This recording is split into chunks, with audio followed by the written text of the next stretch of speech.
Hello guys, so today I am here with Kate in Perth at one of her, do you call it a clinic? Studio. Folly Slim. Folly Slim.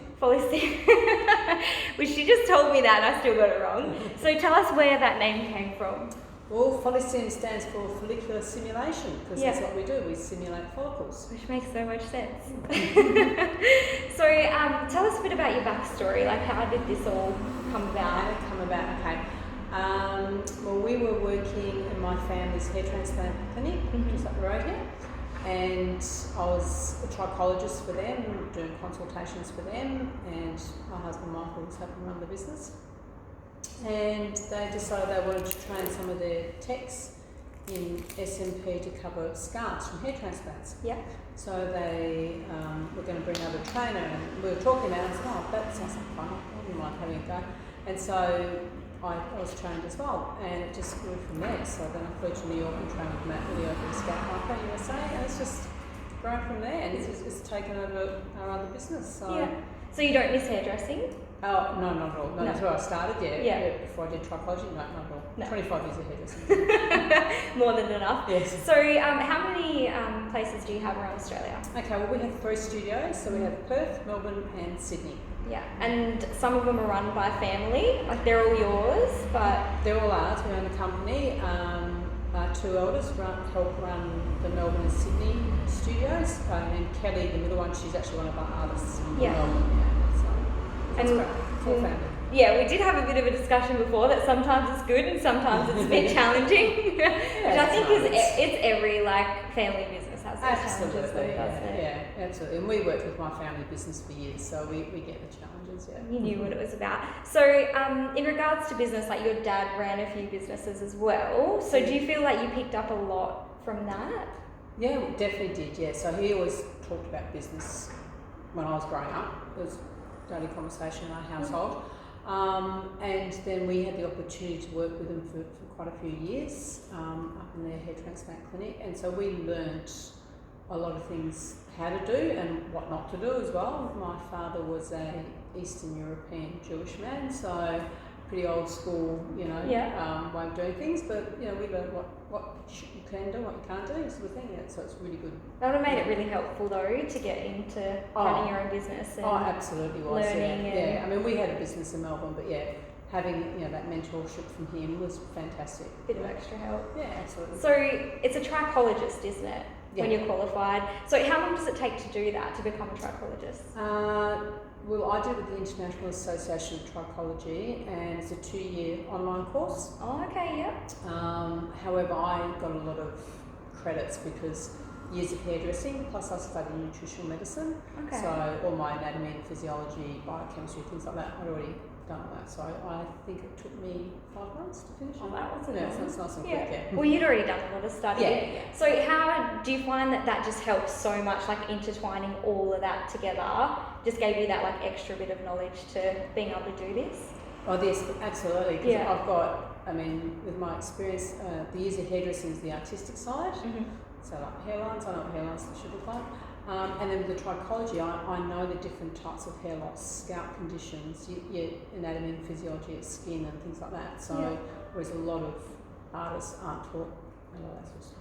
And so much of that would come from experience as well, wouldn't it? Doing it for does. so long, because everyone is so different. Yeah, exactly. I mean, you do brows and things. So I learn with every head that I do. I still learn with every head that I do because every single head's different, and you do the same with brows, no doubt. Oh, 100%. I feel like you could never get to a point where you're like, oh yeah, I just know it all now. I don't need to train anymore. Or definitely not. I feel that's the death of an artist straight up. Oh, absolutely. Yeah, and it is literally every single client. Just when you feel like you've kind of leveled up a bit, someone will come in and you're like, oh my god, something else that I learned. Exactly. That's right. Yeah. So, what's on the cards for 2020? Do you guys have anything big coming up, or you're kind of just doing your thing, same thing? Well, no, never doing the same thing. Always growing. Always growing. Yeah. There's always room for growth. We've just brought on a new artist in Melbourne, Omar, so he's just starting with us. We're just building his portfolio now with him. I'm in the middle of training a girl here in Perth to step in and help out here as well, do it a few days a week.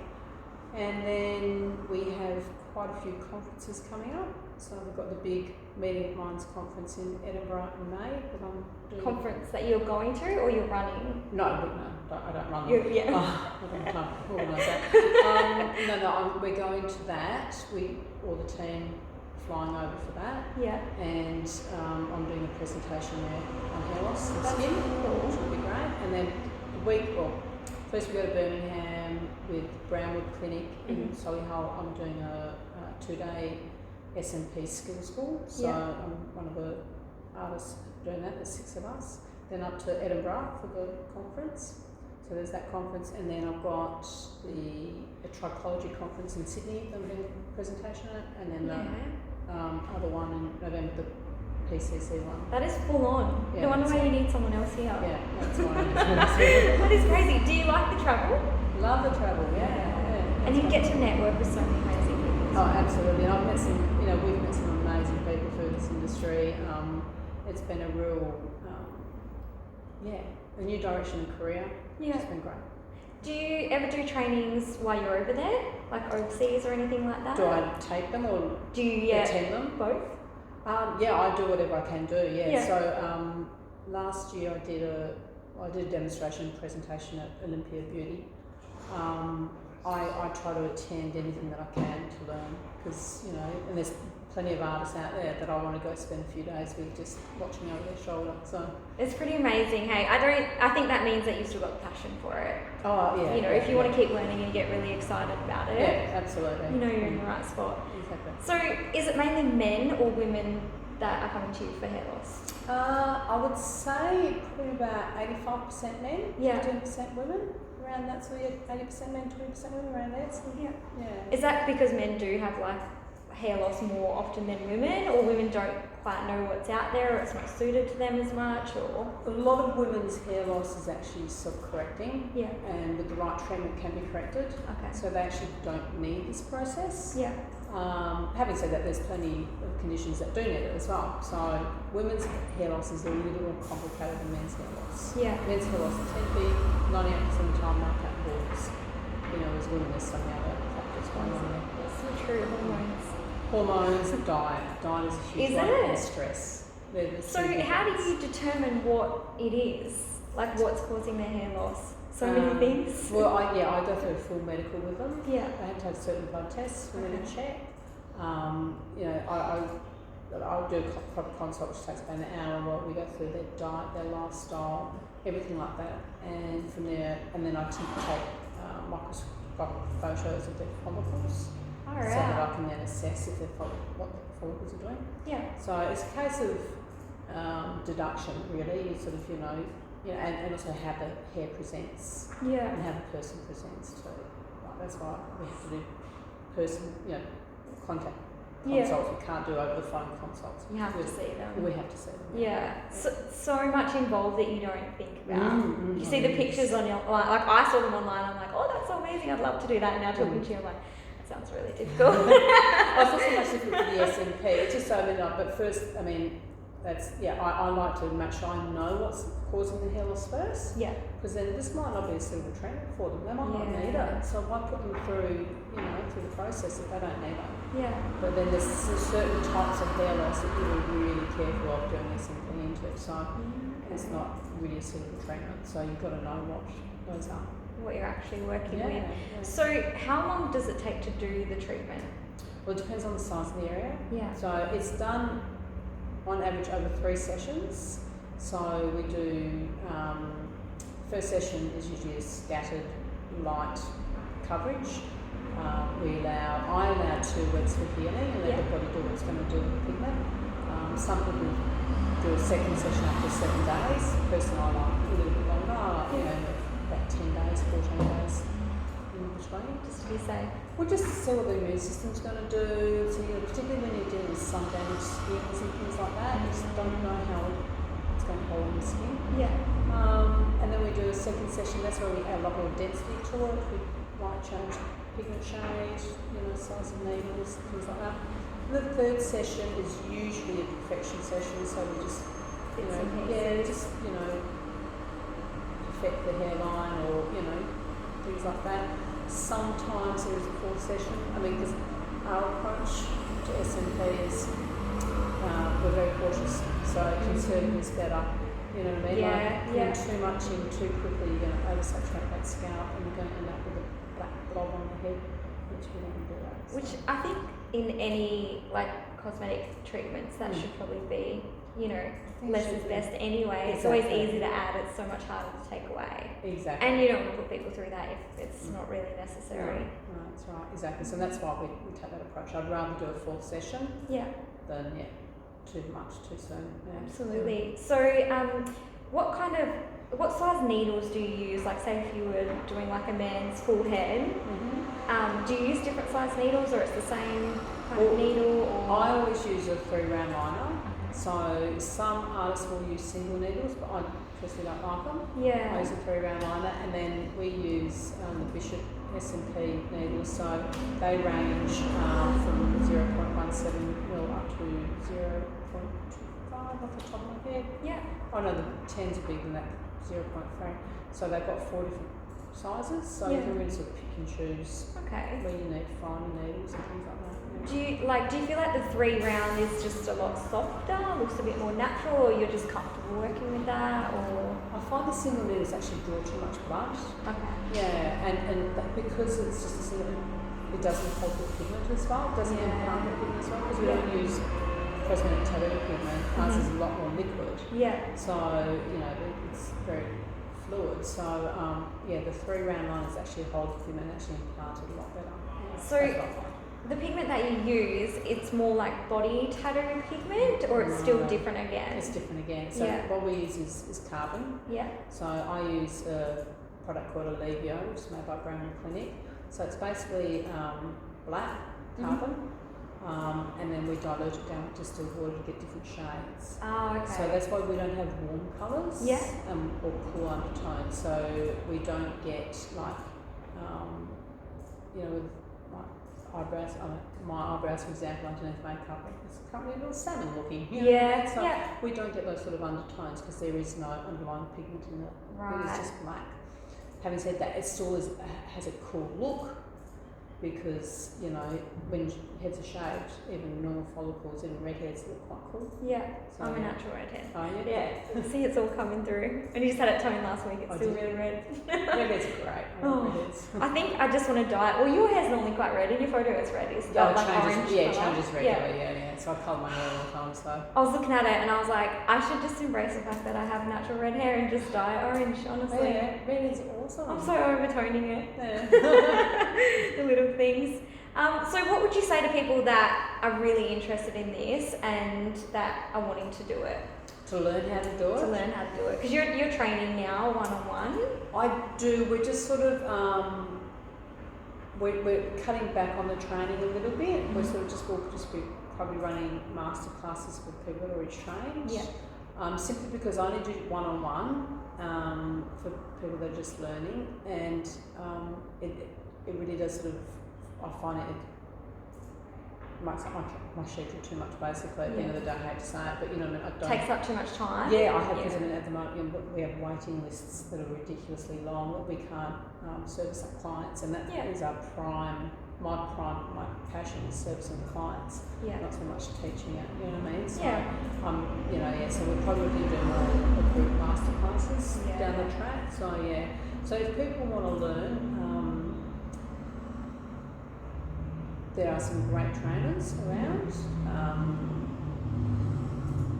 definitely, and just do your research on them like anyone, like you would anything. Yeah. Look at their work and see what their work is like. Even that makes me nervous because I feel like everything can be so edited now. Like even I know there's I forgot what it's called. I'm really bad on social media sometimes, but on Instagram or something, there's one where you can just sharpen everything. Yeah. I think that's what it is. So even that with the microblading strokes, I'm like, are they that amazing, or have they been sharpened to look that amazing? Exactly. That's right, and it's usually done straight after the treatment anyway. So in our industry, a lot of people use anti-redness creams, so it takes all the redness out of the skin, which it does look better for potential clients because they don't understand the redness side of things, but it does give an artificial effect of what it really looks like. When it's firstly done, the dots are sharp there, and then they soften down in time. Which I feel like when you're, you know, like clients need to know that anyway. They need to know that potentially is, you know, that's what's going to happen. Yeah. And be a bit more prepared rather than seeing just, you know, very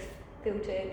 Oh, exactly. Everything. Yeah, exactly. Yeah, I totally agree. So if somebody wants to learn this, I would recommend definitely researching the artist that trains, where they've trained, what their attitude. Because to me, I mean, a lot of people that I've trained, I tell them go train with other people, go learn from everyone else. You know, because you'll pick up some things from me that agree with you and that you can, you know, learn from, and then you know you learn other things from other trainers, and then you blend it all and make your own. Yeah, that's why it's such a I don't know, it's so artistic, isn't it? Because you can learn from the same people, but no one will have that same kind of flair because we all just have our own little differences. Right. Exactly right. So I always recommend go and train, you know, travel overseas and train.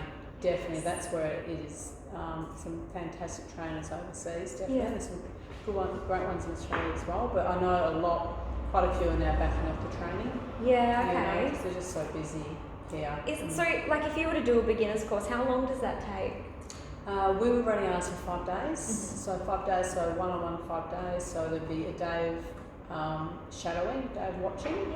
Because I firmly believe you need to watch it, see clients at different stages. So you might see a client that's doing their second session or their third session. So you know, okay, well that's what a healed first session is going to look like. Yeah. Because I never had this sort of training. It was like, you know, I did what I had and they came out, oh, gee, I hope that's right. We didn't have that opportunity. There's no video training. So well, it's just kind of like taken off now, in the last few years, it's just gone absolutely nuts, and we're lucky because we do have so many trainers, but obviously back when you first began, it kind of almost would have been a bit trial and error as well, wouldn't it? Well, it was. Well, we brought over a trainer from South Korea, from Goldeneye in South Korea, didn't speak English, we had to have a translator. We had 4 days, there was no module, we did probably 3 hours on a piece of fake skin and then we're on a head. Yeah. You know what I mean, just like that. So, and it was, because there's 2 different forms of SMP. There's trichopigmentation, which is the short lasting, or there's scalp micropigmentation, which is the long lasting. So trichopigmentation is using cosmetic tattoo pigment. Okay. Totally different technique. You preset your needle lengths and all that sort of stuff. And you do the treatments 2 or 3 days apart. And there's some really fantastic artists worldwide that do that treatment, that technique. That's how I was originally trained.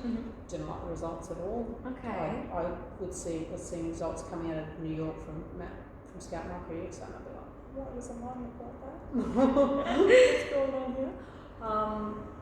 And we found that, you know, it's the pigment and the technique. We couldn't get carbon pigment here in Australia then. Yeah, it was closed, like nobody would sell it to us. The manufacturers were contracted to the big companies. So and the industry wasn't open at all. There was no helping each other, discussing. There was no, you know. Yeah. So that's when we went to New York and trained with Matt, and that's when the industry was just starting to open up. So now it's totally That would have been so difficult because I know even 10 years ago when I just trained in beauty, I was talking to my friend the other day actually, and I was like, we just couldn't recommend another salon. Like if we recommended someone else, like we would have just gotten in so much trouble.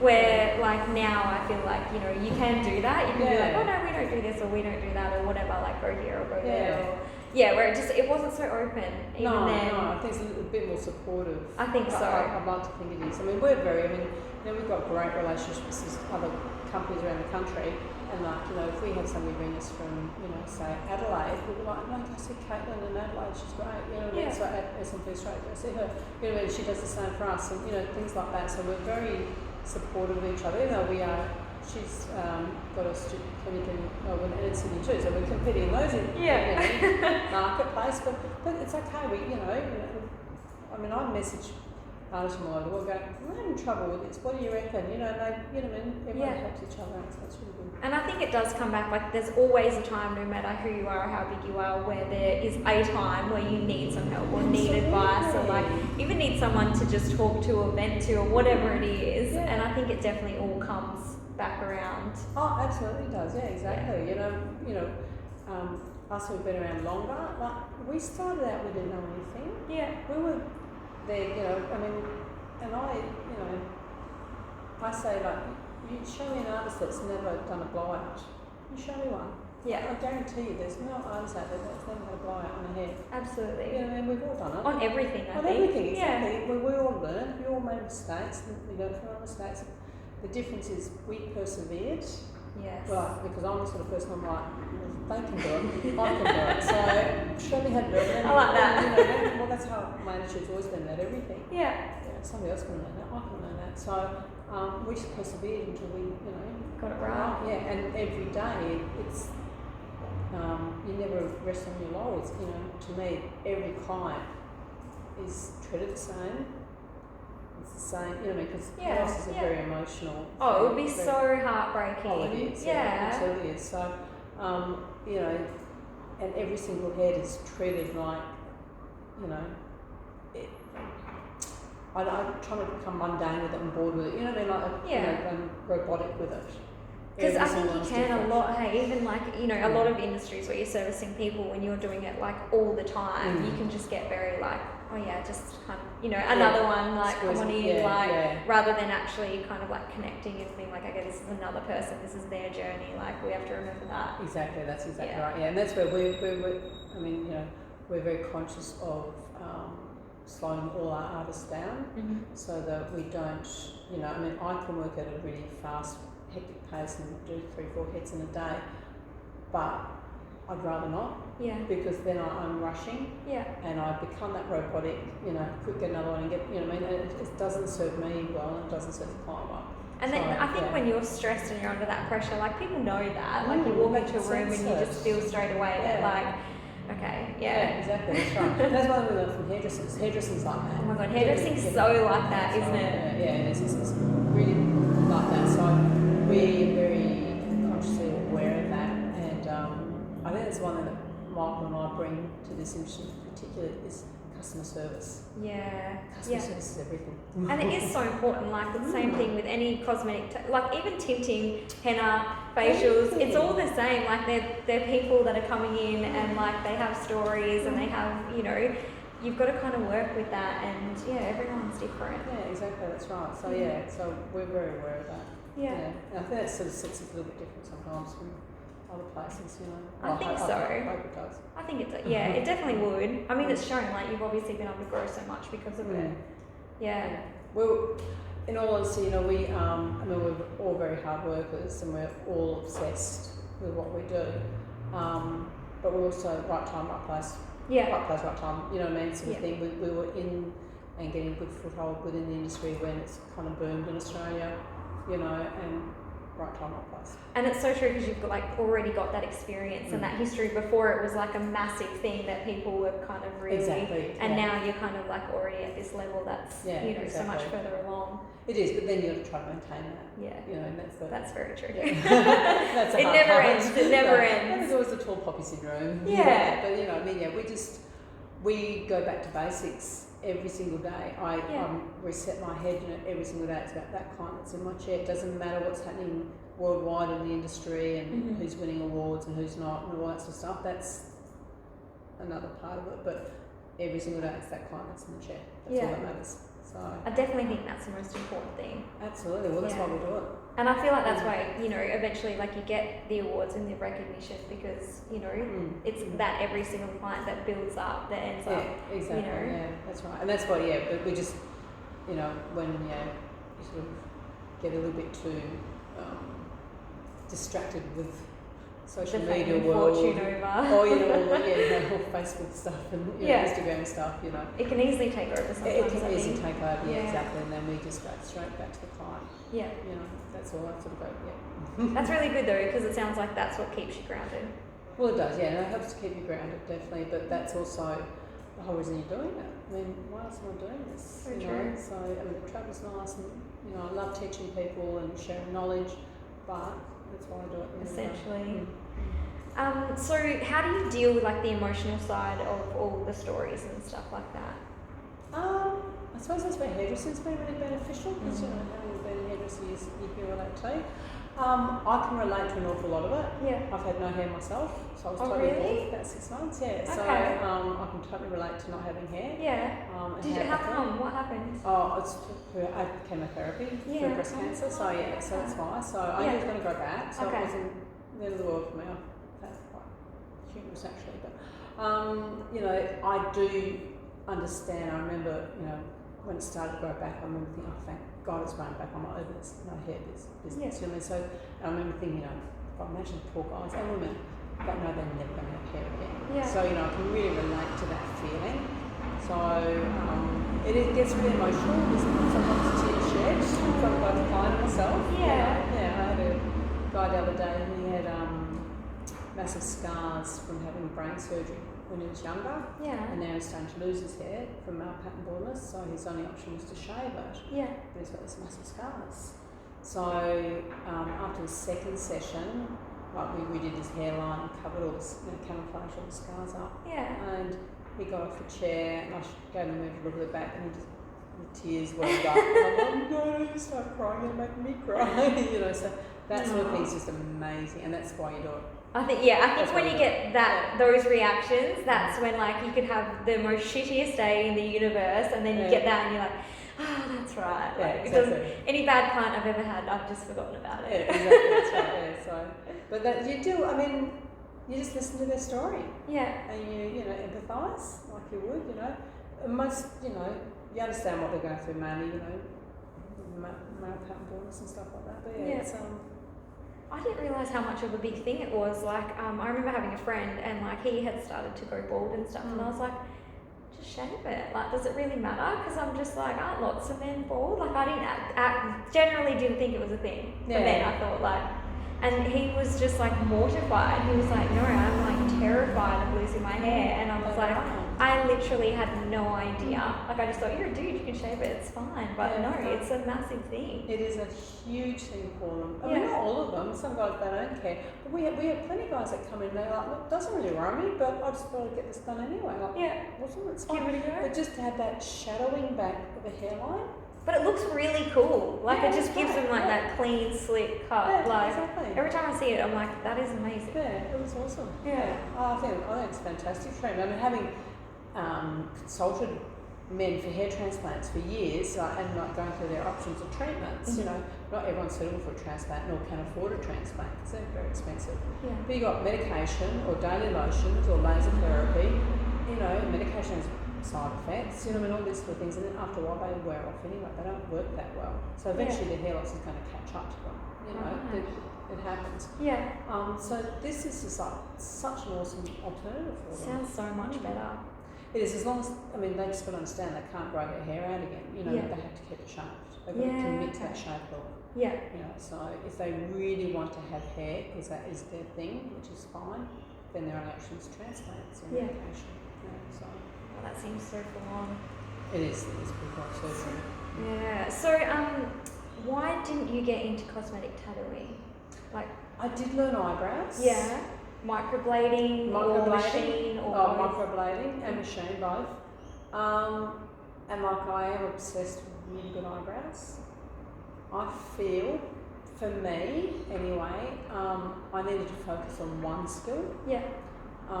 And I just found greater satisfaction from SMP, really, at the end of the day. Yeah. There's a greater market for it. As many artists as well, so that's true. It's a much better model. I mean, because you're the only one that I know in Australia. There's a few. There's quite a few. I mean, it's not like the UK or the USA where they're everywhere. Yeah. But you know, there's, you know, I just really believe you really got to focus on one skill. Yeah. And this sort of SMPs, it's, I mean, eyebrows are extremely artistic as well, and like, you know, every eyebrow is different. SMP is very much. You know, I think it takes a good 2 years to really get the hang of it, and you've got to be doing it all the time. So if you're doing one head every couple of months, it's not enough. I don't think it's enough. Yeah. I mean, you'll do okay, but if you want to really, it's like, I mean, I've done eyebrows, and I might do a set of eyebrows every few months. Yeah. They're okay.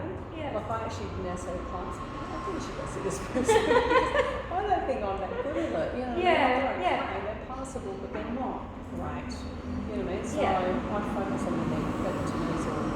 That's your thing. Yeah, that's my thing. And I would not put in their eyes. I don't need eyeliners. I don't do eyeliner either. It That's freaks the hell out of me. Yeah. Mainly, I think the bad stories freak me out. Like, when they bleed and like not actual blood, but the pigment bleeds into the capillaries, and I would just be mortified if I did that to someone. Yeah, no, I can't. No. Yeah, I can't deal and either. lips just look too painful.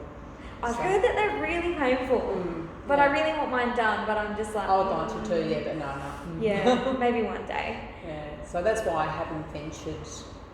I just want to specialise in the scalp, and that's all we really specialise in is the scalp. You know, I mean, we'll have like Susie, our artist in Sydney.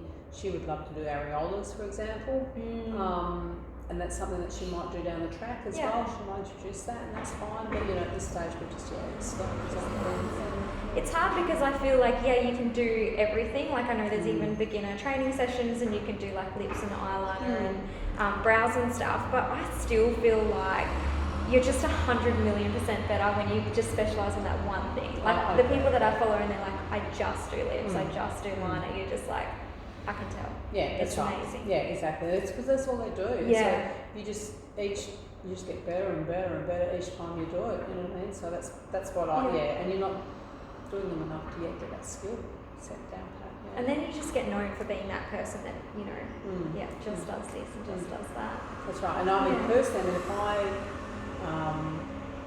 like when I have a tattoo, for example, I've got lots of tattoos. I research my artists thoroughly, and I like their style and what they do, and they focus only on one style normally. You know what I mean?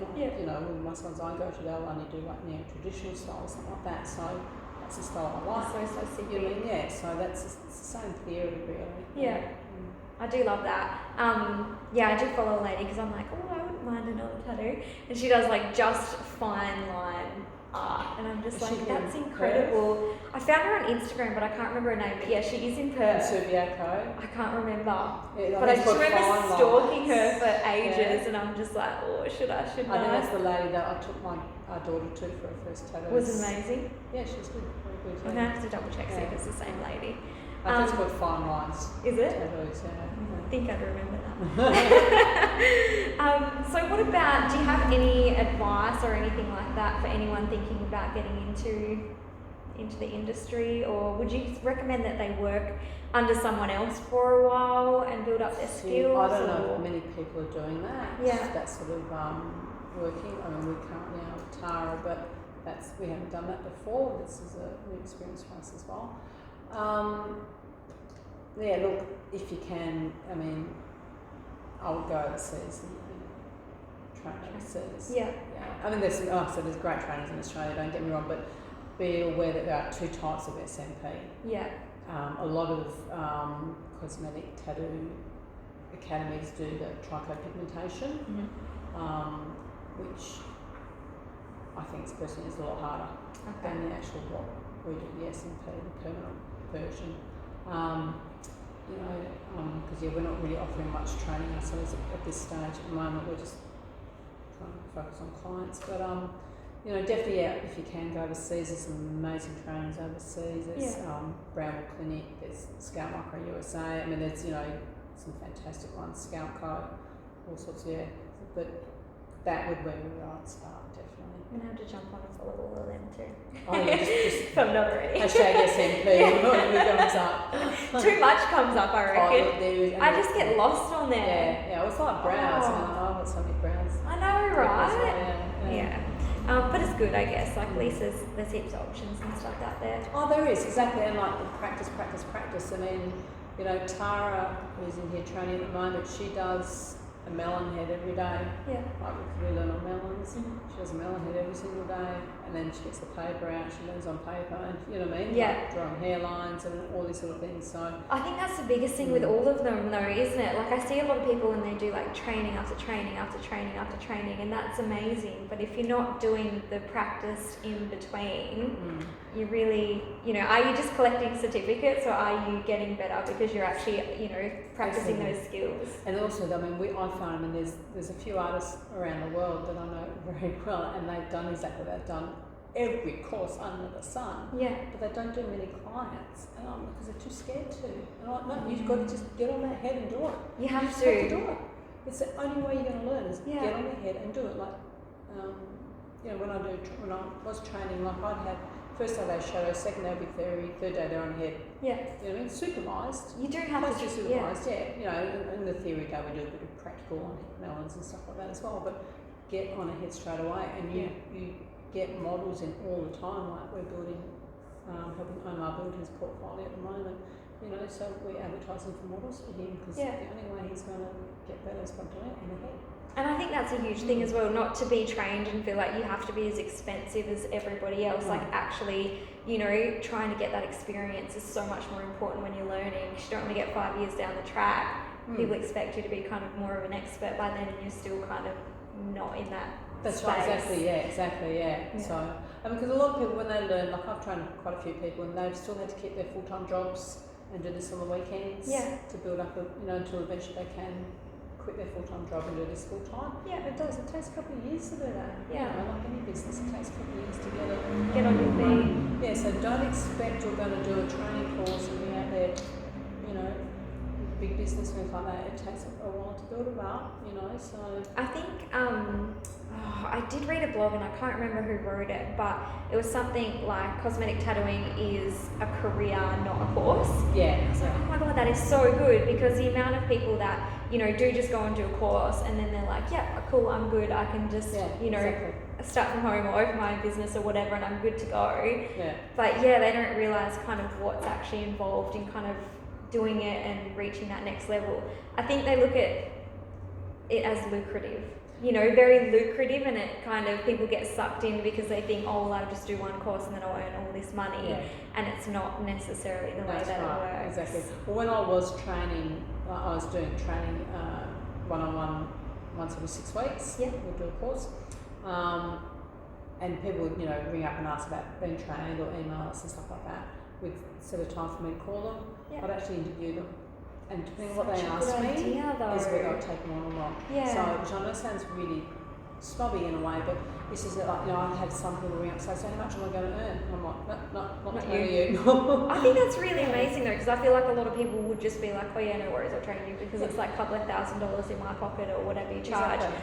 But I feel like it comes down to your integrity, and at the end of the day, it does reflect on you a little bit, if they're saying, well, yeah, I was trained here, but really they're doing it for the wrong reasons. Exactly, yeah. So, because to me, I'd only train somebody that, wants to help people, with their hair loss, understands that, they're not going to be making a killing, and, it takes a while to build to where you're making, enough money to be doing this full time sort of thing. But yeah, just that whole expectation of what it is, So we were very picky about who we trained, which I think unfortunately, so this is what's happened overseas. This is the great thing about being Australians. What I love about being Australians, we can sit back and watch the results and go, we're going to do that. It's so true. Because people they do an SMP course because they can't get clients in. Yeah. And they're charging really cheap SMP trainers, but they still can't get clients in. They go, why not? I'll train people instead. So within 6 months, they're training people, and they'll train 4 or 5 people at once. Yeah. They're charging a fortune. Going, this is great. I'm making great money. And suddenly you're getting this sub-trained, because the person that's training doesn't have the experience to start with. You know what I mean? So hopefully they're starting to curtail that a bit overseas, but we don't really have that happening here, thank goodness. Yeah. Because it's early in the industry days. And I won't do that. Yeah. I'll do group master classes. So if it's already done a basics course, I'll do 3 or 4 then because they have the basics down pat. But I won't do graduate learners. It's so sad. It is so sad because then they're passing down, crappy information, crappy techniques, and then that, it's the client that ends up with the bad work. That's right. And really it's like the cheap man pays twice, unfortunately, because even if they are going to them people, then they're going to stuff it up, then have to get removal. It's such a huge process. It is. And it's so unfortunate if you're the client that didn't do your research and doesn't know any better. Well, they don't, and unfortunately some of them just want a cheap option, which, that's fine, but you pay peanuts, you get monkeys, don't you? So that's what we're sort of, but You know, we'll see how the industry goes here and what happens. It's early days still there. Do you feel like it needs to be more regulated? Absolutely does. Yeah, Absolutely. like beauty and hair in general, or do you feel like more cosmetic tattooing, or? Well, cosmetic tattooing in general should be regulated. I mean, hairdressing here in WA used to have to be registered to be a hairdresser here. Mm-hmm. So over east you never had to, but here in Perth, you did your apprenticeship, you had to sit exams, and then you'd be registered. And then if you went, say you moved over east or something for a couple of years and you came back, you'd have to sit the exam again to be registered again. Anyway. Yeah, so you couldn't just go do a hairdressing course and become a hairdresser. You had to, you know.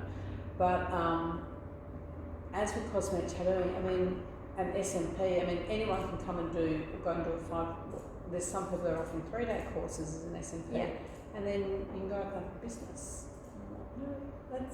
That's scary. You know? It is scary. Quite often they haven't done their skin penetration courses, you know what I mean? So the health and safety standards aren't there.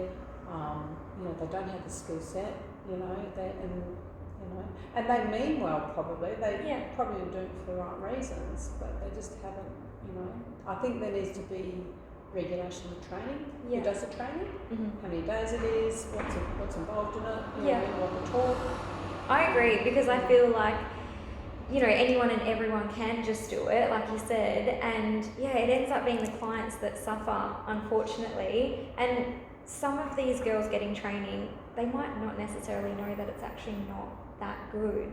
No. Do you know what I mean? Well, that the trainers that are training them, they just kind of go like, oh yeah, this looks like a good option, it's nearby, no worries, I'll do that. Not actually realising that they're not getting the full benefit out of their training. That's right, exactly. And being mentored afterwards and things like that. I think that is just as important, because like, you know, even doing a 5-day course that's like so in depth, like you can't take everything in, like you just can't. And then like you go home and you're like, oh crap, what do I do now that this has happened? No, exactly, that's right. And that's why, I mean, with anyone that I've trained, like I've said them all, you know, when you've done some clients, you know, as soon as you've done a client, you send me a photo, I need to, you know, go through it and have a look at it and critique you where you need, you know, if you have a client coming for a consult, you don't know what shade to use or whatever, take a photo, send it to me, I'll let you know what I mean, but I'm there if you need me for anything at all, you know what I mean, so.